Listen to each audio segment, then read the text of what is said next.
Mind traps. Important points. Confirmation. Bias का मतलब है हम सिर्फ वही जानकारी खोजते, याद रखते और मानते हैं जो हमारी पहले से बनी सोच या मान्यता की पुष्टि करती है। दूसरे शब्दों में, हम नई जानकारी को निष्पक्ष रूप से नहीं देखते, बल्कि अपनी मान्यता को सही साबित करने के चश्मे से देखते हैं। उदाहरण से समझें। मान लीजिए किसी को लगता है कि कुत्ते खतरनाक होते हैं। अब जब वो कभी किसी को कुत्ते से काटे जाने की खबर पढ़ेगा तो कहेगा, देखा, मैं सही था। लेकिन जब वही व्यक्ति देखेगा कि कोई बच्चा कुत्ते के साथ खेल रहा है तो वो उस बात को नजरअंदाज कर देगा। कैसे काम करता है कॉन्फर्मेशन बायस? 1. जानकारी का चयन, सिलेक्टिव एक्सपोजर। हम वही बातें पढ़ते सुनते हैं जो हमारे विचारों से मेल खाती हों। जैसे राजनीति में हम सिर्फ उसी नेता की स्पीच देखते हैं जिसे हम पसंद करते हैं। 2. जानकारी को अलग तरीके से समझना, सिलेक्टिव इंटरप्रिटेशन। एक ही तथ्य को हम अपने पक्ष में मोड़कर समझते हैं। जैसे अगर किसी पार्टी की गलती हो तो कहेंगे मानव भूल है, लेकिन दूसरी पार्टी करे तो भ्रष्टाचार है। 3. याद रखने का फर्क, सिलेक्टिव मेमोरी। हम उन बातों को ज्यादा याद रखते हैं जो हमारी सोच को मजबूत करती हैं। 2. एंकरिंग बायस क्या है? जब हम कोई निर्णय लेते हैं तो हमारी सोच बहुत हद तक उस पहली जानकारी, एंकर, पर निर्भर होती है जो हमें मिलती है, भले ही वह जानकारी सही हो या नहीं। टिम ग्रीन इसे एक मानसिक जाल, माइंड ट्रैप कहते हैं, जो हमारे फैसले को अनजाने में प्रभावित करता है। टिम ग्रीन की व्याख्या। ग्रीन बताते हैं कि हम निर्णय लेते समय तार्किक, लॉजिकल नहीं होते। हम अक्सर शुरुआत में मिली किसी संख्या, अनुमान या राय के इर्द गिर्द सोचने लगते हैं। यह एंकर हमारे दिमाग में फंस जाता है और सोच की दिशा उसी ओर मोड़ देता है। उदाहरणों से समझें। 1. खरीदारी में एंकरिंग बायस। दुकान में एक जैकेट पर लिखा है आर्स 5000, अब सिर्फ आर्स की 250। आपको लगेगा कि यह सस्ता है क्योंकि आपका दिमाग आर्स 5000 को एंकर बना चुका है, भले ही असल कीमत आर गो 1000 होनी चाहिए थी। 2. सैलरी नेगोशिएशन में अगर इंटरव्यू में एचआर कहता है हम आरएस 3 लाख तक जा सकते हैं, तो आपका दिमाग उसी आंकड़े के आसपास नेगोशिएट करेगा, भले ही आपका मूल्य आरएस 15 लाख हो। 3. सवालों में एंकरिंग बायस। यदि आपसे पूछा जाए क्या भारत की आबादी 200 करोड़ से कम है, अब जब आप सही उत्तर सोचेंगे तो 200 करोड़ आपके दिमाग में एंकर बन जाएगा और आपके अनुमान उसी के आसपास होंगे। टिम ग्रीन का मुख्य संदेश। हमारे निर्णय अक्सर पहले सुने गए नंबर या सूचना से गहराई से प्रभावित होते हैं और हमें यह पता भी नहीं चलता। एंकरिंग बायस क्यों खतरनाक है? हम अपने लिए बुरा सौदा कर लेते हैं। मार्केटिंग और विज्ञापन हमें मनचाहे तरीके से प्रभावित कर सकते हैं। हम सही निर्णय लेने में असफल हो सकते हैं क्योंकि सोचने का दायरा सीमित हो जाता है। इससे कैसे बचें? Suggested by Tim Green. 1. Anchor को पहचानिए। खुद से पूछिए, क्या मेरा निर्णय किसी एक शुरुआती संख्या से प्रभावित हो रहा है? 2. बहुत अन्य विकल्पों को सोचिए, एक से अधिक रेफरेंस पॉइंट्स बनाइए। 3. तुलनात्मक विश्लेषण करें। सिर्फ एक जानकारी पर भरोसा न करें, अलग अलग स्रोतों की तुलना करें। 4. तार्किक ढंग से सोचें, भावनाओं या पहले इंप्रेशन पर भरोसा न करें। निष्कर्ष, कंक्लूजन। एंकरिंग बायस एक ऐसा माइंड ट्रैप है जो आपकी सोच की नींव गलत जगह पर रख देता है। टिम ग्रीन बताते हैं कि यह बायस बहुत सटल, सूक्ष्म होता है, लेकिन इसके प्रभाव गहरे और लंबे होते हैं। इससे बचकर आप ज्यादा समझदारी से निर्णय ले सकते हैं, खासकर पैसों, करियर, रिश्तों और खरीदारी जैसे विषयों में। 3. फ्रेमिंग इफेक्ट क्या है? जब कोई जानकारी कैसे प्रस्तुत की जाती है, फ्रेम किया जाता है, वह इस बात को प्रभावित करता है कि हम उसे कैसे समझते हैं और उस पर क्या निर्णय लेते हैं, भले ही असल तथ्य वही हो। टिम ग्रीन इसे एक सूक्ष्म लेकिन शक्तिशाली मानसिक जाल, माइंड ट्रैप मानते हैं, क्योंकि यह हमारी सोच को बिना हमारे ध्यान दिए दिशा देता है। सरल शब्दों में, एक ही बात को दो तरीकों से कहने से हमारी प्रतिक्रिया पूरी तरह बदल सकती है। टिम ग्रीन का उदाहरण, इंस्पायर्ड बाय साइकोलॉजी स्टडी। अगर किसी दवा के बारे में कहा जाए इससे 90% लोग बच जाते हैं वर्सेस इससे 10% लोग मर जाते हैं, तथ्य वही है, लेकिन पहला विकल्प सकारात्मक फ्रेम है जबकि दूसरा नकारात्मक। अधिकतर लोग पहला विकल्प चुनेंगे क्योंकि फ्रेमिंग ने उनकी सोच को प्रभावित किया। रोजमर्रा के उदाहरण, एक, मार्केटिंग में 20% छूट वर्स आर तुम सू राजोज की बचत। ग्राहक 20% छूट को ज्यादा आकर्षक मानते हैं भले ही दोनों का फायदा बराबर हो।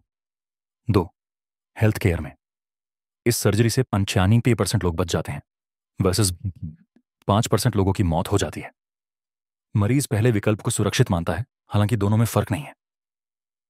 3, राजनीति में हमने 10 लाख लोगों को नौकरी दी वर्स देश में अभी भी 30 लाख बेरोजगार हैं। पहला फ्रेम सकारात्मक सोच लाता है, दूसरा नकारात्मक। फ्रेमिंग इफेक्ट क्यों होता है?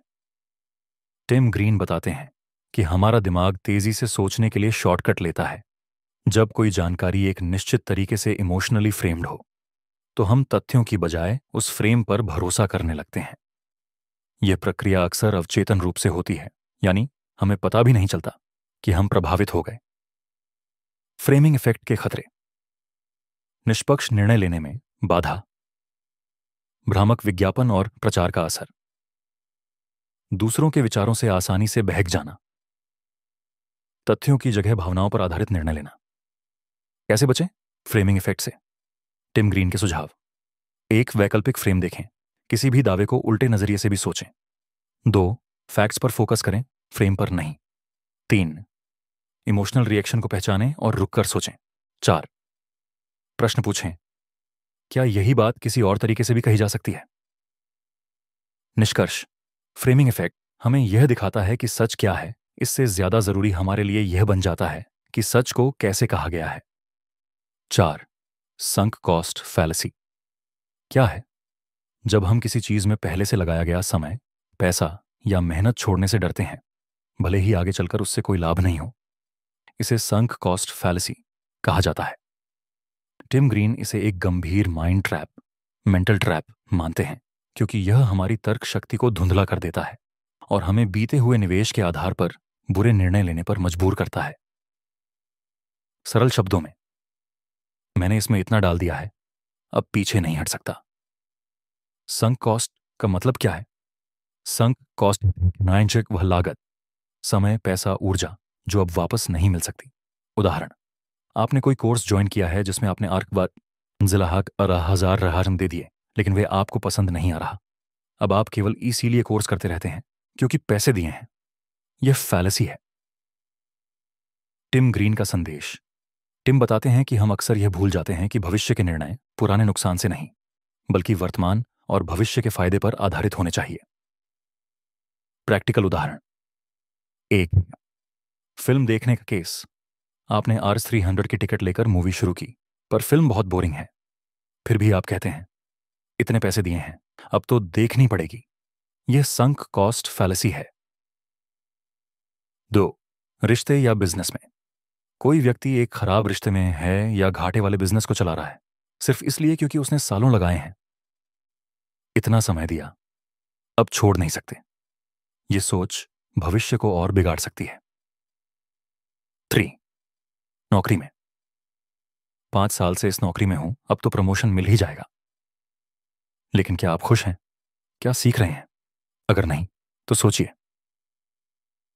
इस फैलेसी के नुकसान, बुरे फैसलों पर अड़े रहना, मानसिक तनाव बढ़ना, समय और संसाधनों की ओर बर्बादी, बेहतर विकल्पों को खो देना। टिम ग्रीन के सुझाव, इससे कैसे बचें? 1, क्या मैं अभी इस विकल्प को चुनता अगर पिछला निवेश ना हुआ होता? यह सवाल बहुत प्रभावशाली है। 2, भविष्य पर फोकस करें, ना कि बीते नुकसान पर। पुरानी लागत इमोशनल बैगेज है, ना कि डिसीजन क्राइटेरिया। 3, ऑप्शनल सोच अपनाएं, क्या छोड़ना बेहतर परिणाम दे सकता है? 4, रुको, सोचो, फैसला लो, इंपल्स में निर्णय न लें। निष्कर्ष, संक कॉस्ट फैलेसी एक ऐसा मानसिक जाल है जिसमें हम बीते हुए नुकसान को गले लगाकर भविष्य की संभावनाओं को मार देते हैं। टिम ग्रीन कहते हैं, हर निर्णय को भविष्य की दृष्टि से देखें, न कि अतीत के पछतावे से। अगर आप इसे पहचानना और छोड़ना सीख गए तो आप बेहतर फैसले लेने की दिशा में एक बड़ा कदम बढ़ा चुके हैं। 5. हेलो इफेक्ट क्या है? जब हम किसी व्यक्ति या चीज के एक अच्छे गुण को देखकर उसके बाकी पहलुओं को भी अच्छा मान लेते हैं तो इसे हेलो इफेक्ट कहते हैं। टिम ग्रीन इसे एक खतरनाक मानसिक जाल बताते हैं क्योंकि हम बिना सोचे समझे किसी पर भरोसा करने लगते हैं, केवल उनके पहले प्रभाव, फर्स्ट इंप्रेशन, या किसी एक विशेषता के आधार पर। सरल शब्दों में, अगर कोई अच्छा दिखता है या अच्छे से बात करता है तो हम मान लेते हैं कि वो ईमानदार, बुद्धिमान और भरोसेमंद भी होगा। टिम ग्रीन की सोच। टिम कहते हैं कि हमारा दिमाग छोटे से संकेतों को पकड़कर पूरे इंसान या चीज की छवि, इमेज बना लेता है। यह शॉर्टकट हमारे सोचने के तरीके को आसान बनाता है, लेकिन अक्सर गलत निर्णयों की वजह बन जाता है। प्रैक्टिकल उदाहरण: 1. रूप या बोलचाल के आधार पर निर्णय लेना। कोई व्यक्ति स्मार्ट कपड़े पहनता है, आत्मविश्वास से बात करता है, तो हम मान लेते हैं कि वह बहुत काबिल और ईमानदार है, पर जरूरी नहीं कि वह सच में ऐसा हो। 2. स्टूडेंट्स की ग्रेडिंग में। अगर एक छात्र क्लास में अच्छा बोलता है तो टीचर उसके पूरे परफॉर्मेंस को अच्छा मान लेते हैं, भले ही बाकी काम औसत हो। 3. ब्रांडिंग और विज्ञापन में। महंगे कपड़े पहनने वाला मॉडल अगर कोई टूथपेस्ट प्रमोट करता है तो हम मान लेते हैं कि वह अच्छा होगा, जबकि मॉडल का दांतों से कोई लेना देना नहीं है। 4. रिश्तों में। कोई व्यक्ति अगर विनम्र है और गिफ्ट देता है तो हम मान लेते हैं कि वो अच्छा पार्टनर भी होगा, लेकिन यह जरूरी नहीं। हेलो इफेक्ट के खतरे: गलत लोगों पर भरोसा करना, निष्पक्ष निर्णय लेने में विफलता, भ्रामक विज्ञापनों का शिकार होना, रिश्तों या करियर में नुकसान। टिम ग्रीन के सुझाव। इससे कैसे बचें? 1. व्यक्ति और गुण को अलग अलग परखें। क्या मैं इसे सिर्फ एक खूबी की वजह से अच्छा मान रहा हूं? 2. डेटा और व्यवहार पर ध्यान दें, न कि सिर्फ छवि पर। अच्छा दिखना, अच्छा होना। 3. पहले प्रभाव पर भरोसा करने से बचें। फर्स्ट इंप्रेशन कभी कभी मिसलीडिंग, भ्रामक होता है। 4. रुकें, सोचें, फिर निर्णय लें। निष्कर्ष, कंक्लूजन। हेलो इफेक्ट एक ऐसा भ्रम है जो हमें व्यक्ति या चीज की एक अच्छी विशेषता को देखकर उसकी पूरी छवि को अच्छा मानने के लिए मजबूर कर देता है। टिम ग्रीन कहते हैं, किसी एक क्वालिटी को पूरे कैरेक्टर का प्रतीक मानना एक खतरनाक सोच है।